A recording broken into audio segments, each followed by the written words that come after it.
Hello আসসালামু আলাইকুম guys, hope you all are well by the grace of almighty Allah. So দেখতে পাচ্ছেন এখানে কিছু গাপ্পি মাছ রয়েছে, যা আমি পন্ড স্টাইলে খুবই ন্যাচারাল ওয়েতে পালন করে থাকি।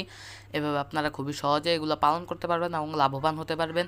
সো হয়তো বা আপনারা মাছগুলোকে খুব ভালোভাবে দেখতে পাচ্ছেন না বা খুবই ছোটোভাবে দেখতে পাচ্ছেন, তো তাই আপনাদের দেখানোর সুবিধার্থে আমি গ্লাসে করে ভিডিওটা দেখাচ্ছি। এগুলো হলো 24K গোল্ড গাপ্পি, যার বাজারে খুবই ভালো চাহিদা রয়েছে এবং এগুলো একটি পিওর স্ট্রেইনের গাপ্পি। সো এই গাপ্পিগুলোর আপডেট পেতে আমাদের চ্যানেলের সাথেই থাকুন। ফারদিন পেটস অ্যান্ড মোরকে লাইক এবং সাবস্ক্রাইব করুন। আল্লাহ হাফেজ।